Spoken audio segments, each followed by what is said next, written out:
Assalamualaikum warahmatullahi wabarakatuh. Bismillah walhamdulillah wala haula wala quwata illa billah. Amma ba'da. Alhamdulillahirabbil alamin. Kita dapat berjumpa kembali, dapat bertemu kembali dalam pembelajaran pendidikan agama Islam dan budi pekerti. Alhamdulillahirabbil alamin. Pada pertemuan kali ini kita akan membahas bab yang ketujuh. Adapun bab yang ketujuh ini adalah bab terakhir di semester ganjil ataupun semester 1. Adapun materi yang akan kita pelajari bersama pada hari ini, pada pertemuan kali ini yaitu tentang rendah hati, hemat, dan sederhana membuat hidup lebih mulia. Sebelum kita memulai pembelajaran kita, alangkah baiknya kita berdoa terlebih dahulu. Bismillahirrahmanirrahim. Raditu billahi robba wa bil islami dina wa bi muhammadin nabiyya wa rasula. Rabbi zidni ilma warzuqni fahma. Amin ya rabbal alamin. Baik, teman-teman semua, adik-adik, kita belajar pada hari ini mengenai materi rendah hati, hemat, dan sederhana membuat hidup lebih mulia. Baik, kita lanjutkan ya teman-teman semuanya, adik-adik. Dalam kehidupan sehari-hari, pasti kalian pernah menjumpai, bertemu, hingga berteman dengan orang-orang yang memiliki sikap rendah hati. Orang-orang yang memiliki sikap rendah hati ini bisa kita lihat mulai dari dia berbicara, berteman, berpendirian, bersosial, dan banyak lainnya. Orang-orang yang memiliki sikap rendah hati ini cenderung disukai oleh banyak orang. Beda halnya dengan orang-orang yang memiliki sikap angkuh ataupun sikap sombong. Jarang sekali kita jumpai orang-orang yang sombong itu banyak disukai oleh orang-orang. Justru kebalikannya, orang-orang yang memiliki sikap angkuh ataupun sombong terkadang banyak sekali tidak disukai oleh orang-orang. Oleh karena itu, agar kita disukai oleh banyak orang, agar kita disegani oleh banyak orang, marilah kita menanamkan apa sikap rendah hati terhadap diri kita. Dan sikap rendah hati ini diibaratkan dengan tumbuhan ataupun tanaman padi. Jadi, padi ini ketika semakin buahnya semakin berisi, padinya semakin berisi, maka dia akan menunduk. Dia akan nunduk ke bawah. Dia tidak akan tegak. Ya, ini menggambarkan apa? Bahwa ketika kita memiliki segala hal, kita memiliki hal lain, hal baru, ataupun yang lainnya, kita sebaiknya kita tidak kita pamerkan, tidak kita sombongkan apalagi. Ya, jangan ketika kita baru memiliki apapun yang baru, memiliki apapun itu, kita jangan sampai kita menjadi tinggi hati. Kita menjadi orang yang angkuh. Jangan sampai ya. Karena apa? Karena akan menimbulkan kita tidak disukai oleh banyak orang. Adapun sikap rendah hati disebut juga dengan sikap tawadu, yaitu merupakan salah satu sikap terpuji yang merupakan sikap yang tidak mau membanggakan diri sendiri. Dalam hal ini lebih gampangnya bisa kita sebut dengan tidak sombong. Jadi sikap sombong kita buang jauh-jauh. Jangan sampai ada pada diri kita. Yang harus ada pada diri kita apa? Yaitu rendah hati ataupun tawadu. Kita selalu merendah biarpun kita bisa akan hal ini, hal itu. Kita tidak perlu memamerkan kepada orang-orang.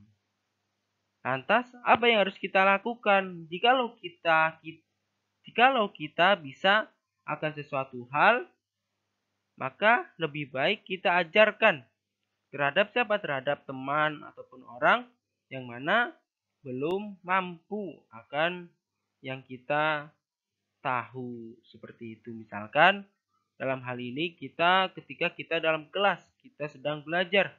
Misalkan teman kita ada yang kesusahan dalam mengerjakan soal, latihan ataupun apa. Ya, kita jangan memberikan jawaban, akan tetapi lebih baiknya kita membantu teman kita yang sedang kesusahan dalam mengerjakan soal. Ya, kita kasih tahu caranya, kemungkinan kita kasih tahu apa seperti itu. Jangan malah ketika kita seorang sendiri kita malah sombong. Kita tidak mau membantu kawan yang belum paham ataupun hal yang lain. Selanjutnya yaitu kita juga harus memiliki sikap hemat. Hemat dalam arti apa? Yaitu berhati-hati dalam membelanjakan uang ataupun harta, tidak boros, disesuaikan dengan pendapatan dan juga kemampuan.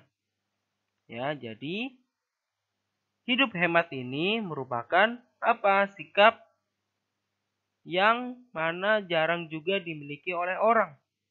Ya, terkadang kita baru punya uang sedikit ataupun harta sedikit, kita langsung memiliki keinginan ataupun keinginan yang banyak. Kita pengen beli ini, beli itu, beli ini juga, beli itu juga.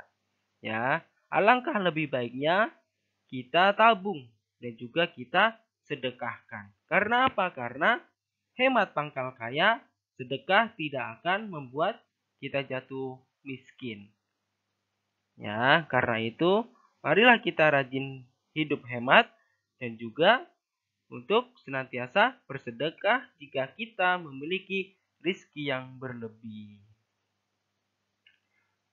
Selanjutnya yaitu sikap sederhana. Ya, sikap sederhana ini juga perlu kita tanamkan dalam diri kita. Sikap dan perilaku yang mencerminkan akan hidup yang tidak berlebih-lebihan ataupun hidup dengan kemewahan.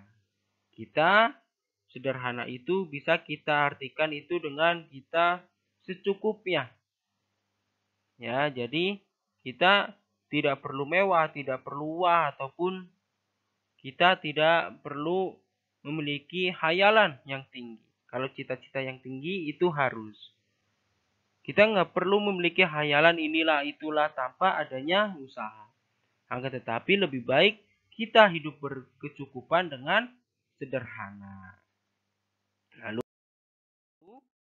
ada ayat Al-Quran yang menjelaskan ataupun mengenai sikap rendah hati, hemat, dan sederhana. Yang pertama yaitu Quran Surat Al-Furqan ayat 63. Bunyinya, A'udzu billahi minasyaitonir rajim. Bismillahirrahmanirrahim. Ibadur rahmanil ladzina yamsuna 'alal ardi hauna wa idza khatabahumul jahiluna qalu salama. Artinya, dan hamba-hamba Tuhan yang Maha Penyayang itu ialah orang-orang yang berjalan di atas bumi dengan rendah hati, dan apabila orang-orang jahil menyapa mereka, mereka mengucapkan kata-kata yang mengandung keselamatan. Ya, jadi Allah Subhanahu wa taala menyayangi orang-orang yang memiliki sikap rendah hati. Dan juga selanjutnya Allah Subhanahu wa taala mengecam orang yang senantiasa bersikap boros. Adapun ayat Al-Qur'annya ada di Quran surat Al-Isra ayat 27, yaitu A'udzu billahi minasyaitonir rajim. Bismillahirrahmanirrahim. Innal mubadzirina kanu ikhwanas syayatin wa kana syaitanu lirabbih kafura. Yang artinya, sesungguhnya pemboros-pemboros itu adalah saudara-saudara syaitan. Dan syaitan itu adalah sangat ingkar kepada Tuhannya. Jadi, Allah Subhanahu wa taala selanjutnya mengecam kepada orang-orang yang tidak bersikap dengan hemat. orang-orang yang tidak bersikap dengan hemat. Allah Subhanahu wa taala mengecam orang yang pemboros, orang yang boros dalam hidupnya. Diibaratkan dengan apa? Yaitu Allah Subhanahu wa taala menyebutkannya sebagai saudaranya syaitan. Adapun kandungan dari kedua surah tersebut yaitu Quran Surat Al-Furqan ayat 67 berisi tentang ciri-ciri dari ibadur rahman ataupun hamba-hamba yang disayangi oleh Allah Subhanahu wa taala. Adapun hamba yang disayangi oleh Allah Subhanahu wa taala cirinya yaitu adalah orang-orang yang berjalan di bumi dengan rendah hati. Jadi Allah Subhanahu wa taala menyayangi kita apabila kita bersikap dengan rendah hati. Jadi ketika kita memiliki apapun itu, kita tetap rendah hati. Karena apa? Karena itu semua adalah titipan Allah Subhanahu wa taala. Selanjutnya yaitu kandungan surah Al-Isra ayat ke-27. Apa isinya? Yaitu Allah Subhanahu wa taala mengajarkan kita agar bisa hidup hemat, sederhana, dan peduli kepada orang lain dengan cara suka berderma ataupun bersedekah. Ya, Allah Subhanahu wa taala menganjurkan, bahkan Islam menganjurkan kepada kita agar apa? Agar kita senantiasa hidup dengan hemat dan juga apa? Dan juga bersedekah. Ingat, Allah Subhanahu wa taala mengecam orang-orang yang berperilaku bersikap dengan boros. Seperti itu, ya. Jadi, jangan sampai ketika kita memiliki harta, memiliki uang, kita boros. Ya, kita memubazirkan. Kita menyia-nyiakan harta kita. Seperti itu. Oke. Baik. Selanjutnya materinya yaitu memahami ilmu tajwid. Dalam hal ini kita akan membahas mengenai pembagian hukum bacaan mad. Sebelum itu, huruf mad dibagi menjadi 3 ataupun ada 3. Yaitu yang pertama alif, wawu, dan juga ya. Adapun bacaan mad sendiri dibagi menjadi 2. Yaitu mad asli ataupun mad tabi'i. Dan yang kedua yaitu mad turunan ataupun mad far'i. Ya, adapun mad far'i ini dibagi lagi menjadi 4. Yaitu yang pertama mad wajib muttasil, yang kedua mad jais munfasil, dan yang ketiga mad arid li sukun ataupun mad arid. Yang keempat yaitu mad iwad. Oke, baik. Kita akan membahas bersama-sama satu persatu. Yang pertama yaitu mad asli ataupun mad tabi'i. Disebut mad tabi'i ataupun mad asli yaitu apabila terdapat harokat fathah diikuti oleh alif, kasroh diikuti ya sukun, dan domah diikuti oleh wawu sukun. Cara membacanya adalah dibaca panjang satu alif ataupun 2 harokat. Seperti contoh di bawah yaitu Qul a'udzu birabbin nas. Au-nya dibaca 2 harokat. Karena ada apa? Karena ada dhammah diikuti oleh wawu sukun. Dan contoh selanjutnya yaitu fi jidha hablum mim masad. Fi dan di dibaca 2 harokat. Dibaca panjang 2 harokat. Karena apa? Karena ada kasroh diikuti oleh ya sukun ataupun ya mati.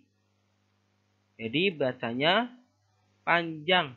Sebanyak apa? Sebanyak 1 alif ataupun 2 harokat. Selanjutnya yaitu mad turunan ataupun mad far'i. Yaitu mad far'i secara bahasa artinya adalah cabang. Sedangkan menurut istilah mad far'i adalah mad yang merupakan hukum tambahan dari mad asli atau sebagai hukum asalnya yang disebabkan oleh hamzah atau sukun. Lebih jelasnya kita bahas satu persatu. Yang pertama yaitu mad wajib muttasil. Pengertiannya yaitu disebut mad wajib muttasil apabila terdapat mad tabi'i diikuti hamzah dalam satu lafaz. Cara membacanya adalah wajib dibaca panjang 3 alif ataupun 6 harokat. Itu sudah saya garis bawahi. Bacanya panjang 6 harokat. Idza jaa nasrullahi wal fath. Ya, jadinya dibaca panjang 6 harokat. Selanjutnya yaitu mad jaiz munfasil. Mad jaiz munfasil yaitu apabila terdapat mad tabi'i diikuti hamzah namun dalam lafaz yang berbeda. Cara membacanya adalah dibaca panjang 1 alif 2 harokat ataupun 2 alif 4 harokat ataupun 2,5 alif 5 harokat. Ya, jadi membacanya boleh dibaca panjang 2 harokat, 4 harokat ataupun 5 harokat. Contohnya seperti yang di bawah dan sudah saya garis bawahi yaitu wala antum abiduna ma a'bud. Ya, jadi boleh dibaca panjang 2 harokat, 4 harokat ataupun 5 harokat. Oke, baik. Yang selanjutnya yaitu mad arid. Mad arid ini apabila terdapat mad tabi'i diikuti waqaf atau terdapat mad tabi'i di akhir ayat. Cara membacanya bagaimana? Yaitu dibaca panjang 1 alif 2 harokat atau 2 alif 4 harokat ataupun 3 alif 6 harokat. Contohnya seperti di bawah dan sudah saya garis bawahi. Iyyaka na'budu wa iyyaka nasta'in. Oke, ya, selanjutnya yaitu mad iwad. Disebut mad iwad apabila ada huruf yang fathah tanwin terletak pada waqaf berhenti. Ya, waqaf itu berhenti ya pada akhir kalimat. Cara membacanya panjang, hanya cukup 1 alif 2 harokat. Contohnya yaitu inna ma'al usri yusra. Oke, hanya dibaca 2 harokat. Oke, baik. Sampai sini saja pertemuan kita pada hari ini, pada pertemuan kali ini. Semoga bermanfaat ilmu kita. Kita akhiri pertemuan kali ini dengan mengucapkan hamdalah. Alhamdulillahirabbil alamin. Saya akhiri apabila terdapat banyak kesalahan, saya memohon maaf. Wassalamualaikum warahmatullahi wabarakatuh.